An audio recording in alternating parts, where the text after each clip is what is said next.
Sejam bem-vindos a mais um episódio de Pode no Condado, gravado aqui nos estúdios da Loop Work na Faria Lima, em São Paulo. Eu sou a Ari Garcia e todas as quintas-feiras, às 20 horas, eu trago para vocês um convidado relevante e expressivo no cenário político brasileiro. Hoje eu tenho dois convidados. Um está aqui com a gente no condado, o outro está na Flórida, em um outro condado, e hoje a gente vai conversar sobre as inconstitucionalidades que aconteceram no STF aqui no Brasil. Sejam bem-vindos, Ítalo Lorenzon e Alan dos Santos!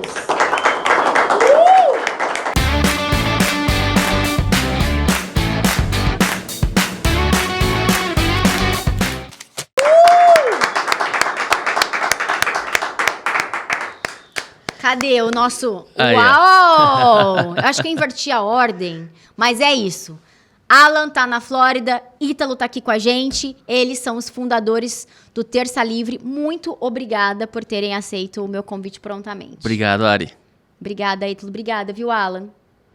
Eu que agradeço. Na verdade, os dois estão no condado, né? Só que eu estou no condado aqui de Osceola, né? Osceola, que é o condado aqui de Orlando, e o Ítalo está no condado da Iane. Eu posso começar apresentando a situação que eu acho extremamente triste, que foi o término do Terça Livre, que eu também acompanhava, e a gente sabe que através de uma canetada, mais de 50 famílias, que eram os funcionários do Terça Livre, quase 3 milhões de pessoas acompanhando vocês em todas as redes sociais, mais de 20 mil inscritos, certo? Assinantes, sim. Assinantes. E aí a gente entende o poder, a gente reconhece o poder da Suprema Corte no Brasil, Alan? Ou a gente tem medo da Suprema Corte no Brasil? Você que está exilado aí nos Estados Unidos? As instituições, elas servem para nos ajudar a organizar a sociedade. Essa invenção de colocar o judiciário separado dos outros poderes nasce aqui nos Estados Unidos, inclusive. E óbvio que ninguém aqui estaria preocupado com uma instituição. A instituição não anda pela rua, né? Agora, as decisões do Alexandre de Moraes e as decisões do Barroso, elas sim afetam e afetaram a vida das pessoas que trabalhavam conosco, né? As decisões do Alexandre de Moraes com relação ao Terça Livre acabou com a empresa no Brasil, né? Hoje ela só existe aqui nos Estados Unidos comigo. Eu ainda não tenho como levar adiante por motivos múltiplos, né? Saúde da minha filha, etc. Mas você vê, né, que a decisão de uma pessoa que não pode ser freada, a não ser naqueles mecanismos que a gente já sabe ali, de impeachment do Senado, aí a gente cai num vórtex, porque é o próprio Senado que tem ações lá dentro, etc. Enfim, eu só queria dizer isso, né, para explicar para as pessoas. É triste você ver a usurpação do poder, mas não adianta, são coisas que acontecem e o remédio ele não é rápido nem fácil. Ô Alan, você está foragido da justiça ou você está exilado? Olha, o termo técnico no Brasil é esse, né? Porque eles querem me prender e eu estou em outro país onde a autoridade local não me considera um foragido. Ou seja, tecnicamente falando, para a Polícia Federal no Brasil, eu seria isso aí, né? Mas para aqui, para todas as autoridades, aqui não, tanto é que eu ando livremente, converso com as autoridades, não só trabalho de modo livre aqui nos Estados Unidos, como também converso com as autoridades, não só policiais, senadores, deputados aqui nos Estados Unidos. Eu tenho total liberdade, não só de ir e vir, mas de falar, de gravar, de fazer as coisas. Então, no Brasil, tecnicamente, se o jornalista falar isso aí, ele não vai estar mentindo. Só que eu só acho estranho o seguinte, né, o fato de que, tecnicamente, a polícia no Brasil quer me pegar, né, vai continuar querendo, né? Se quiser, vem aqui na Disney, passear um pouquinho, a gente bate um papo, paga até sorvete para eles. Mas o que ocorre é o seguinte, daí você inferir que eu fugi do Brasil, isso é uma mentira. Eu saí pela porta da frente, mostrando passaporte, vim para os Estados Unidos exatamente para poder expandir a empresa. O Ítalo pode até comentar um pouco sobre isso. Nós já tínhamos esse plano de expandir a empresa. De pegar um ano antes, né? Um ano antes da ordem de prisão. Exato. Você, né? Já estava um ano antes. Um ano e pouco, alguns meses. Não, na verdade, se a gente for pensar, Ítalo, no Update Brasil, Sim. O programa que a gente já fez em inglês, já para alcançar o público americano, ele é de 2016. Pois é. Mas como foi dar essa notícia para os funcionários do Terça Livre? Aí entra a minha parte. Realmente foi... Olha, teve choro, lógico, né? Teve muita revolta, assim, né? Porque, veja bem, né? A notícia chegou pra gente, foi no dia 21, né? No dia 21 de outubro, a gente teve, à noite, né? Recebeu a notícia de que havia tido essa decisão referente ao congelamento das contas do Terça Livre. Então, vamos lá, o que ele decidiu, né? Ele decidiu o congelamento das contas do Terça Livre e do Alan dos Santos, né? Assuntos pessoais do Alan e do CNPJ. Ele decidiu o término do Terça Livre, então ele proibiu, né, sob pena de multa, que qualquer outra organização continuasse com o Terça Livre de qualquer maneira. Né? Então, se a gente tentasse abrir um outro canal, usando a estrutura do Terça Livre, a gente não poderia. Né? A pena multa diária era de R$50 mil, a gente não tinha dinheiro para pagar, porque o dinheiro que a gente tinha estava preso na conta. Né? E determinou a prisão do Alan. Né? Então, foram essas 3 decisões que vieram aí no dia 21 de outubro. Né? No dia 22, a gente teve uma reunião com os nossos funcionários, agora são 54 funcionários, e a gente teve que dizer o seguinte: olha, pessoal, a gente não pode mais trabalhar. Essa é a verdade, né? Então, mesmo que a gente tenha, vamos tentar de outro jeito, outra forma de financiar e tal, mesmo assim a gente não conseguiria bancar, porque R$50 mil por dia, né, de multa, correndo o risco, inclusive, da ordem de prisão se estender para outras pessoas, para outros envolvidos e tal, né? Então, a gente não tinha mais condição de continuar. E os 22 dias já trabalhados, porque a gente costuma pagar nossos colaboradores lá no final do mês, né? Então, estava chegando o momento de pagar outubro. E a gente não tinha dinheiro para pagar os 22 dias já trabalhados. Porque estava bloqueado. Porque estava bloqueado, tá tudo bloqueado. Tudo bloqueado. Então, assim, então a gente chegou para todo mundo. Graças a Deus, a gente construiu uma cultura na empresa muito forte. Todo mundo sabia da missão da empresa. Né? Mas, assim, naquele momento foi uma debandada, porque muita gente tinha ido para Brasília para trabalhar para o Terça Livre. Né? Então, assim, muita gente deixou empresas, inclusive, nas suas cidades, deixou trabalhos nas suas cidades e foi para Brasília especificamente para trabalhar para o Terça Livre. Né? Então, naquele momento, a gente falou assim, o pessoal olhou para o lado e falou assim, poxa, eu vou ter que pedir ajuda para conseguir voltar para casa. Né? Teve gente que teve que pedir ajuda literalmente, teve que pedir ajuda para conseguir voltar para casa. Nesse momento a gente se viu na situação que a gente resolveu liquidar o que a gente tinha no Terça Livre, né? Então, microfones, a gente tinha um microfone parecido com esse aqui, inclusive, né? Vários microfones, câmeras profissionais, iluminação. Oi? Parecido não, era esse. Era esse mesmo, né? Era esse mesmo, né? É que eu não manjo essas coisas. Eu nunca fui. O cara técnico foi o Alan, eu nunca fui. Mas a gente resolveu vender todo o nosso equipamento para conseguir cobrir uma parte do que a gente devia, de fato, para essas pessoas, né? E para não deixar desamparadas, né? Porque no final do mês, vencendo aluguel, vencendo despesas, entendeu? Dá um exemplo, só o Cássio Freitas, né, que estava com a gente, um dos âncoras do programa, ele tinha saído do interior de Minas para ir para Brasília, tinha uma empresa lá, inclusive, que ele diminuiu a atividade da empresa dele, né, uma empresa de marketing, não abandonou, graças a Deus não abandonou a empresa, né? Tinha recém-casado, tinha acabado de casar, acabado de ganhar bebê, estava com um bebê de 1 mês. O Bernardo tinha 1 mês ainda, né?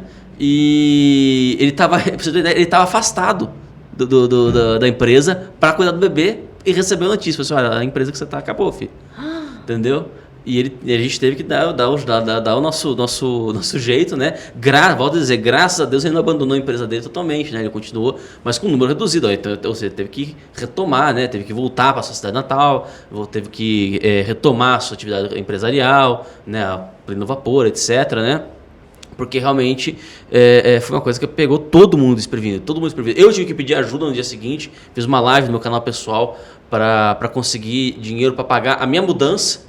Porque senão eu ia ter que deixar tudo que eu tinha adquirido, né? Assim, eu ia ter que deixar para trás, porque eu tinha um carro, né? Eu precisava de um pequeno caminhão, né? Um pequena frete, um né? fretezinho, né? Para levar uma TV, né? Umas roupas e tal. Se eu não tivesse tido essa ajuda, eu não ia conseguir pagar e não ia conseguir levar para casa. Ou seja, eu ia perder, ainda ter o prejuízo de ter que deixar coisas para trás. E as pessoas ajudaram? Ajudaram bastante.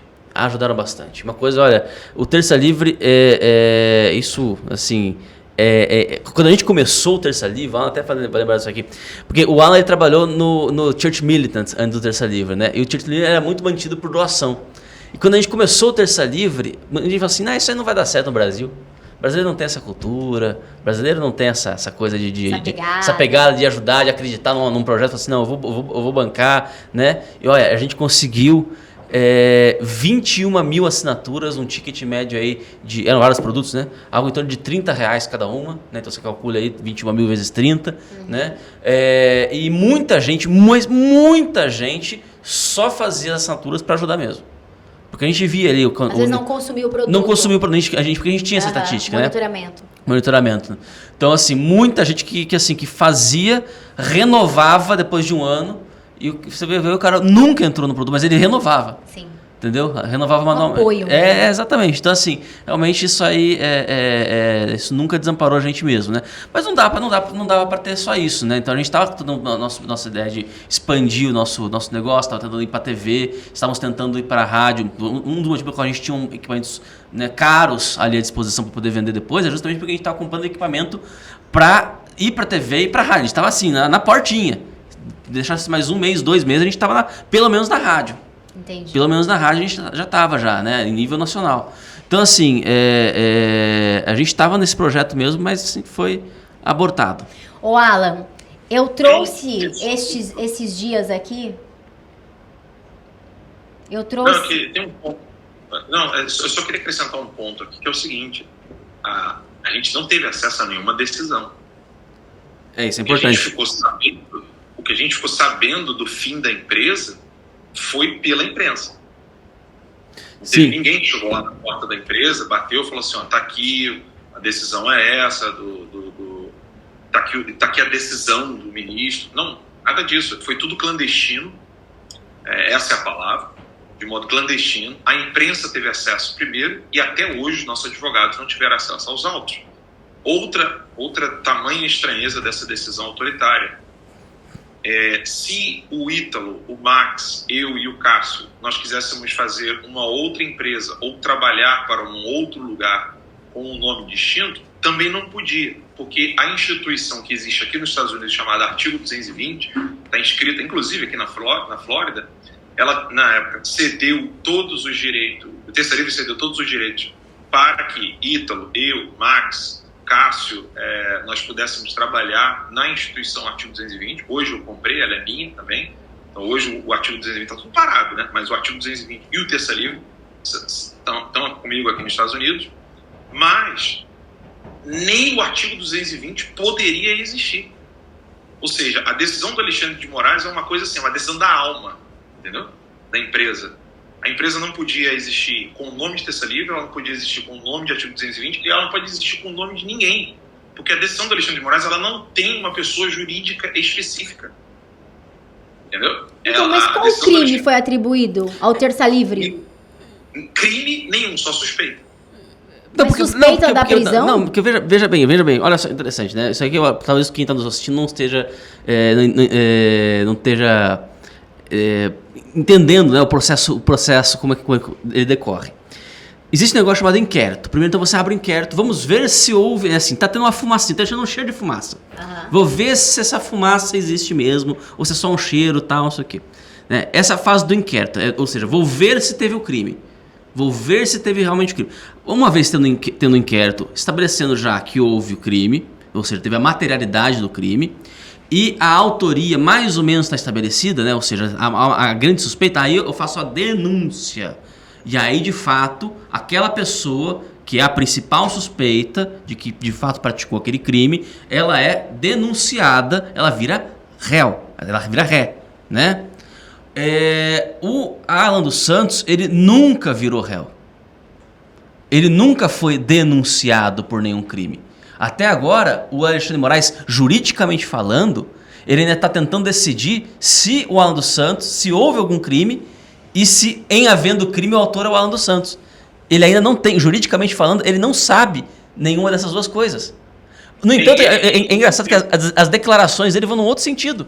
Então ele fala com tanta clareza, eu pergunto isso várias vezes, ele fala com tanta clareza, né, que, não, porque, lavagem de dinheiro, ele bota tudo no meio, né, só não bota tráfico de drogas, né, porque até agora não, né, porque assim, é lavagem de dinheiro, é tráfico de influência, é não sei o quê, tudo bem, cadê a denúncia? Você tem tanta certeza, já tão convicto disso, você já tem corpo probatório de que houve o crime e de que o autor é o Alan dos Santos, por que não denuncia? Não tem a tipificação penal. Oi? Não tem a tipificação penal. Exato, mas ele joga tudo que tem ali. O crime X no dia tal, com a pessoa tal. Não tem isso, não existe. Justamente. Não há nada disso. Então, assim, ele através de um processo de um inquérito indefinido, que vira aquela espada de Damocles, né? Ele segura a espada em cima, a qualquer momento ela pode cair e dar na cabeça da pessoa que está embaixo. Entendeu? Tá. Então é isso, é uma espada de Damocles. Ele pega o inquérito, ele vai estendendo ele ad infinito, entendeu? Ele não tem absolutamente nenhuma obrigação, né? Ninguém obriga ele, né? Ninguém chega para ele e fala assim, meu amigo, uma hora você vai ter que parar com essa história ou você vai oferecer denúncia. Sim. O problema é que o Alan dos Santos, ele não tem foro privilegiado. Se ele oferece denúncia, ele sai da mão dele. Não é parlamentar. Não é parlamentar, ele não tem foro privilegiado. Então, se ele oferece denúncia, né? Ele... Então, deixa eu entender. O Terça Livre está impedido, desautorizado... Está desautorizado. ...de ter atividades no Brasil. Tanto jurídica quanto materialmente. Juridicamente, porque nós temos uma multa pesando sobre qualquer atividade que queira continuar com o Terça Livre. E materialmente, porque nós não temos os recursos estão retidos. Tá. Os recursos estão retidos? Estão retidos. O dinheiro não foi desbloqueado? Não. Imagina. Não. Vocês estão de brincadeira. Não. Então, pera lá. O CNPJ... ele está impedido de receber qualquer tipo... Pode receber pagamento, mas vai bloquear. Quer dizer, ali não mexe. E o CPF do Alan? O CPF, vamos falar de... Vamos falar dentro da legislação brasileira e aquilo que identifica hoje um cidadão brasileiro. Teu CPF. Como é que teu CPF está no Brasil? É a mesma coisa. Eu não posso, por exemplo, hoje... eu tenho que fazer um malabarismo enorme para poder pagar os medicamentos da minha filha que está se recuperando de meningite. E como você consegue recursos aí nos Estados Unidos? Você está trabalhando com o que, Alan?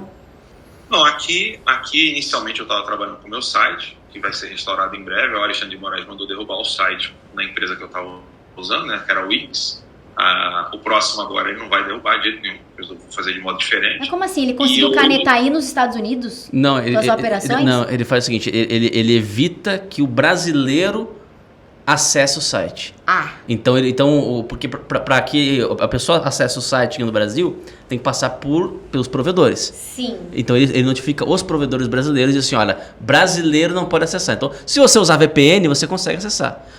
É exatamente o mesmo processo que a China usa, por exemplo. É que a China usa de maneira geral, né? O Alexandre de Moraes, ele usa especificamente para o Alan dos Santos, mas é a mesma coisa, entendeu? Você proíbe, né? Você não consegue proibir a informação de existir no seu site. Mas não consegue acessar. Mas você não acessa do país. Você precisa de um VPN ou ir para outro país de fato, né? Então, um brasileiro lá do Paraguai, uma pessoa, né, de qualquer outro país, conseguiria acessar. Entendeu? Mas do Brasil você não acessa. Mas então como você está monetizando aí as operações nos Estados Unidos? Então, essa é uma das censuras que o Alexandre de Moraes fez, né? Além de me proibir meu CPF e impedir as pessoas de acessarem o site, a outra é ele usar de ameaça, o termo é esse mesmo, ameaçar, multar as empresas americanas que têm escritório no Brasil. Então, por exemplo, a Google, a gente não falou aqui porque é muito detalhado esse problema, né, e ele é complexo, mas, por exemplo, a Google, o Facebook e o Twitter foram contra as censuras que foram feitas ao Terça Livre. Só para você ter uma ideia. Eles se manifestaram contra porque eles viam nisso o início de uma jurisprudência louca, entendeu? Onde você poderia calar pessoas do mundo inteiro. Só para quem está nos assistindo agora ter uma noção, um chinês que saia da China consegue continuar falando contra o Partido Comunista Chinês. Um cubano que sai de Cuba consegue continuar criticando a família Castro e quem está no poder agora, etc. Eu não consigo fazer o mesmo que o Alexandre de Moraes. Está num país que tem muito dinheiro, que é o Brasil, né? E as pessoas querem investir no Brasil. Então, o Google quer ter empresa no Brasil, o Facebook quer ter empresa no Brasil. E o que o Alexandre de Moraes faz? Então, se vocês continuarem mantendo o perfil do Alan dos Santos ou do Terça Livre, multa diária. E aí ele faz isso o tempo todo. E aí mete uma decisão judiciária totalmente sem pé nem cabeça, nenhuma fundamentação jurídica, multando essas empresas pela minha existência nessas plataformas. E aí essas empresas olham e falam assim, eu tenho aqui de um lado o Alan, do outro lado eu tenho o futuro da empresa no Brasil. Então derrubo o canal do cara lá, fazer o quê? E aí é assim que ele quebra as minhas fontes de financiamento de trabalho. Hoje eu estou no Locals, Alan dos Santos, Locals, se escreve local mesmo, mas com Szinho no final, .com, e lá é o único lugar que eu ainda posso escrever um texto, gravar um videozinho ou outro, e ali a pessoa vai lá e ela pode fazer uma assinatura. Mas, o Alan, aqui entre a gente, o que você descobriu de tão grave que o Alexandre de Moraes está, assim, num ranço com você?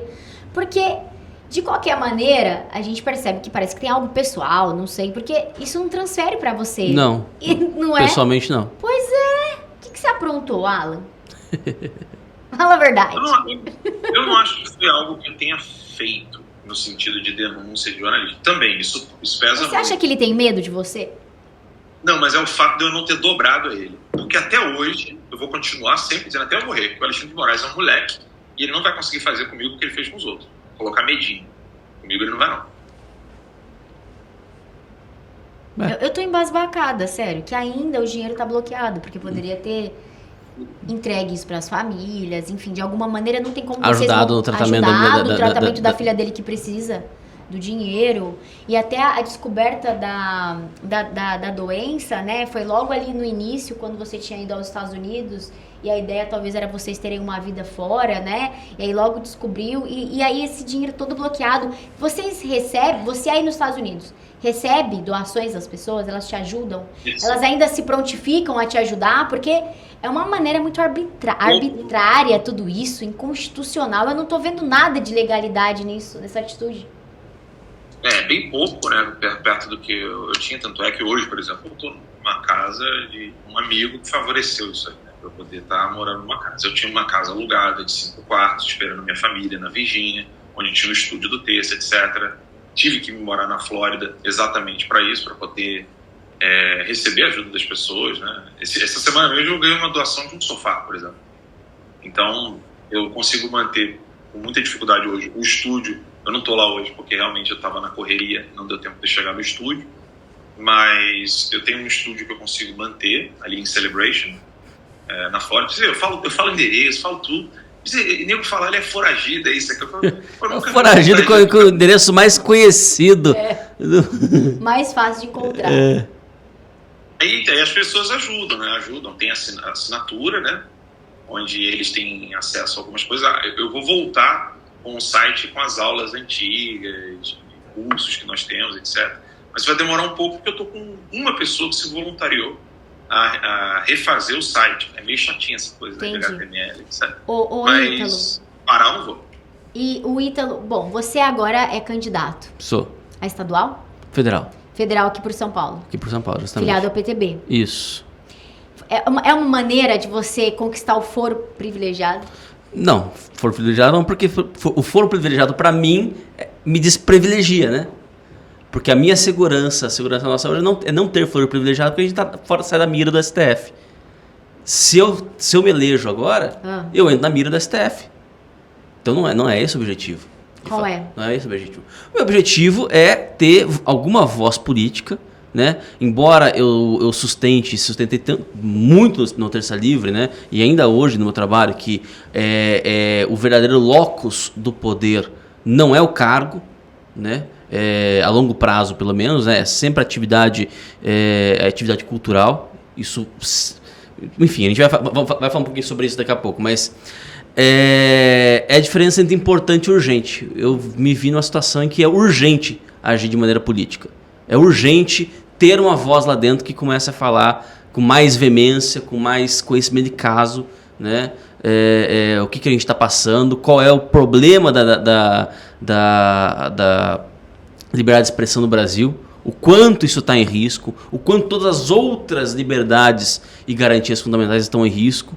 E, bom, na situação que eu estava, quando eu estava no Terça Livre, eu via que eu fazia mais bem no Terça Livre do que na política. Muita gente falava, né, pra gente entrar na política e tal, eu via que eu fazia mais bem no Terça Livre do que na política. Agora que eu não tenho Terça Livre, né, assim, bom, eu vou tentar fazer bem também na política. Vamos ver o que vai acontecer. Sabe que alguns episódios atrás, nós recebemos o Lucas Ferrugem, que é um dos sócios, também fundadores da Brasil Paralelo. E eu perguntei para eles exatamente isso. Vocês têm medo de serem censurados e de perderem uma canetada também, né? São milhares de famílias, acho que mais de 400 mil assinantes.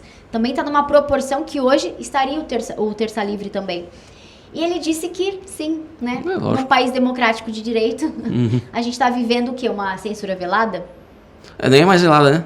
Já é através de vocês tá explícita já. Já tá explícita lá. Mas todo mundo que tem uma voz independente e que não segue a narrativa da esquerda tá sofrendo algum tipo de censura. Você sabia que ter o Alan aqui pra mim é um risco? Ah, sim, com certeza. Mas aí eu falei pra ele esses dias.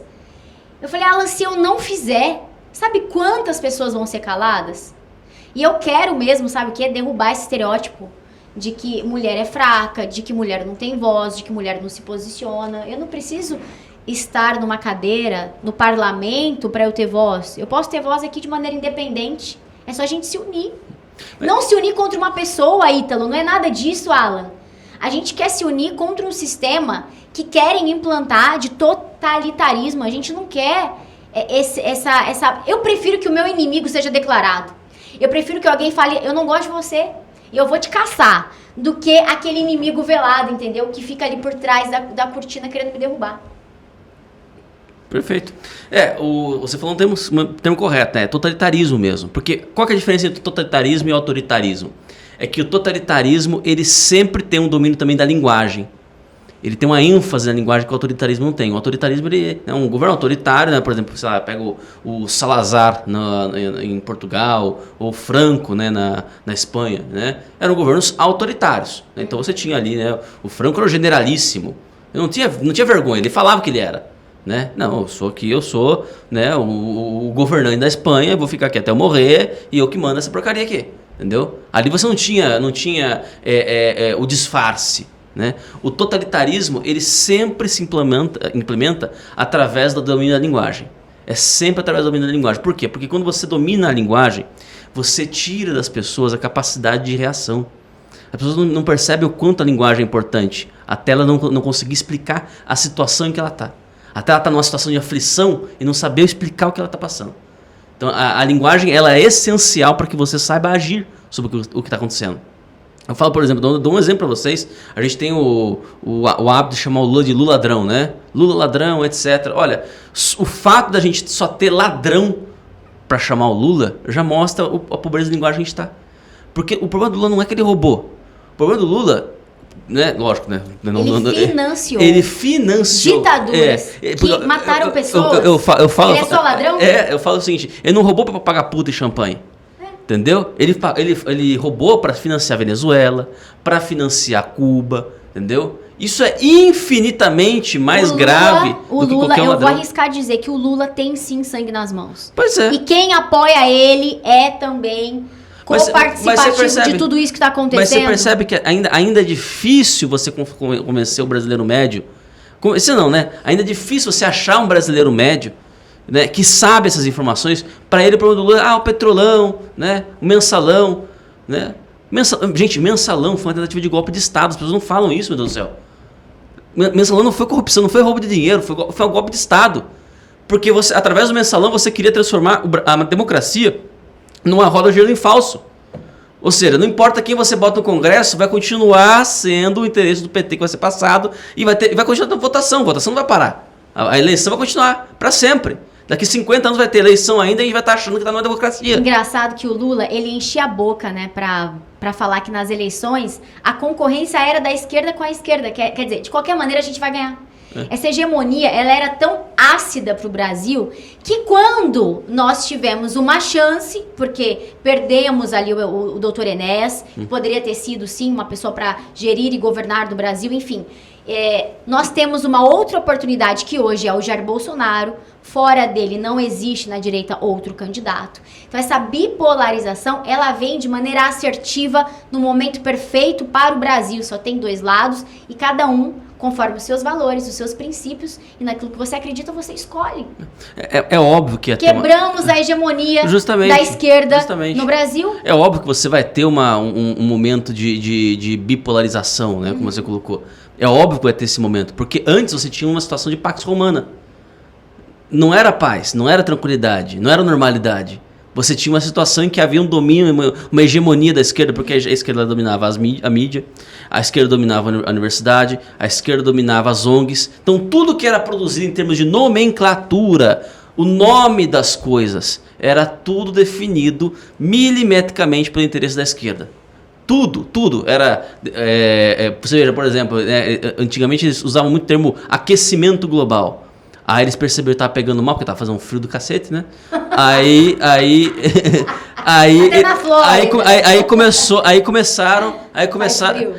começaram a falar de mudanças climáticas. Aí alterações climáticas. Aborto é direito reprodutivo. Entendeu? Muda. Que mais? O termo. Que mais? Destruição da família. Novas configurações de família. Que raios é isso, né? Qual que é a definição de família? Gênero, gente, pode ter gênero, meu Deus do céu. Tem um documentário que surgiu esses dias, O que é uma mulher? Então, mas é maravilhoso. Não, é um documentário. É um documentário ele faz essas pesquisas. É um jornalista, É um jornalista, de fato. Aí ele pesquisa assim, mas espera lá, né? Pergunta para o pessoal da ideologia transgênero, de gênero, né? Mas tá, muito bem. Uma pessoa pode ser mulher estando no corpo, né, masculino, né? Um corpo biologicamente XY, né? Mas o que é uma mulher? É uma pessoa que se identifica com o gênero feminino. E o que é o gênero feminino? Ela se identifica com o quê? Entendeu? Então assim, você percebe que no final das contas eles estão esvaziando as palavras do seu sentido, porque justamente quando você esvazia o sentido, você perde a capacidade de pensar. E quando você perde a capacidade de pensar sobre alguma coisa, você perde a capacidade de reagir a esta coisa. Quando você perde a capacidade, vou repetir só para ficar fixado para vocês. Quando você perde a capacidade de pensar sobre algo, você perde a capacidade de reagir sobre essa coisa. Então eles podem fazer à vontade, porque você não vai conseguir pensar a respeito. Não tem mais palavras no vocabulário corrente que possam dar conta de descrever a situação real. Você sabe que, como cristã, Alan é cristão. Falei com o Alan um pouco mais cedo numa gravação, ele tava aí na igreja. E ninguém me contou, não, eu vi. Não foi tweet, não, que eu li. Eu vi e peguei ele desprevenido, porque eu liguei pra ele. Ele falou, tô aqui na igreja, mostrou pra gente, que a gente tava com outro convidado aqui. Então, quer dizer, é fácil você ser cristão com tweets, com o teu assessor ali colocando o versículo da Bíblia, né? É fácil você falar num discurso, conhecereis a verdade vos libertará. Mas quem é a verdade? As pessoas desconhecem quem é a verdade. Jesus é a verdade. Eu acho engraçado que tem cristão sim defendendo a esquerda. Mas a gente esquece que a esquerda tem uma tentativa de descaracterizar o ser humano daquilo que ele é desde o início. Ele é a imagem e semelhança de Deus. Nós somos seres tricotômicos, nós somos corpo, alma e espírito. Então, quando você desmembra essa alma, porque o espírito já é a ligação que você tem com Deus. Quando você descaracteriza a alma de quem de fato você é, o corpo já querem fazer isso. A mulher tira o seio, coloca seio, não é isso? Uhum. Mas quando você toca na alma, você se afasta ainda mais de Deus. E essa é a tentativa. Como é que um cristão, que tem caráter cristão, que defende os valores cristãos, aceita isso dentro da sua própria casa? E agora eu estou dizendo em relação ao voto. Nós estamos num ano decisivo, e não é só presidente, não é só para presidente. Alinhamento com o Congresso, com senadores, deputados. Como é que você defende uma coisa que você não vive, que você não acredita? Não existe cristão comunista. Ponto. Perfeito. Alan, quer comentar? Sim, não, é importantíssimo isso que a Helena está falando, e o Ítalo também, porque o que a gente percebe, se vocês juntarem o que você acabou de falar com o que o Ítalo disse, nós temos o que de resultado? a manipulação linguística, né, ela acabou tirando das pessoas a noção do perigo real. Ou seja, por exemplo, não existe gênero, existe sexo, né? E o sexo é masculino e feminino. E se você for pensar no que as pessoas estão querendo defender, por exemplo, se você pegar alguém e falar assim, não, eu não defendo o comunismo, eu defendo só o igualitarismo, ou eu defendo ajudar as pessoas mais pobres. Você vai, na cara, você vai ver que a pessoa está fazendo igualzinho meu filho, pequenininho. O Tomás, ele desenha um negocinho e fala assim, nossa, meu filho, que cachorro legal. Ele não é cachorro não, papai, é cavalo. Ou seja, se parece cachorro porque tem todo um jeito de cachorro, mas é cavalo na cabecinha dele. Então, o que falta para ele? Falta capacidade para ele poder melhorar a construção da comunicação dele e mostrar um cavalo desenhar. Concorda comigo? Uhum. As pessoas são da mesma maneira. Na ausência de domínio linguístico, elas pensam que o comunismo, o socialismo, o marxismo seria algum tipo político de atuação caritativa cristã. O que não tem nada a ver uma coisa com a outra. Mas o processo ele se dá na linguagem, como o Ítalo falou. E é esse o grande ódio que eu tenho certeza que muita gente tem do Terça Livre, né, entre os comunistas e autoridades políticas e judiciárias. O horror deles é que eu e o Ítalo, né, um é gago, outro é feio, dentuço, careca, e quando você olha, você fala assim, a gente não tem um Mariane, você está entendendo? Tinha, né? Depois a gente conseguiu contratar umas pessoas até melhores que eu e o Ítalo. Mais apresentáveis, né? Mais apresentáveis. Mas no início, você não ter nada para apresentar esteticamente, e as pessoas ainda gostarem, é porque elas queriam conhecimento. Conhecimento, sem essa dúvida. Essa sempre foi a marca do Terça. A gente usava o jornalismo para passar conhecimento. E isso fazia com que as pessoas se encantassem com o Terça, exatamente por isso. Porque ao invés de ficarmos nos assuntos corriqueiros, ou até mesmo aquela superficialidade normal do jornalismo, que não dá tempo de você ir até os meandros históricos, etc., nós passávamos 1 hora falando de questões históricas para explicar uma coisinha que aconteceu no Congresso. A gente não tinha essa preocupação. Então, isso fazia com que quem entrasse em contato conosco falasse assim, pô, eu vim fisgado pelo jornalismo, acabei entrando numa sala de aula. Sim, sim.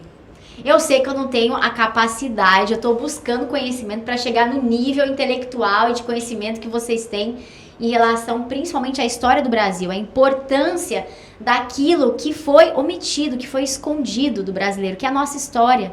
Tantas estátuas que poderiam estar configurando a nossa história nas ruas, que a gente não vê.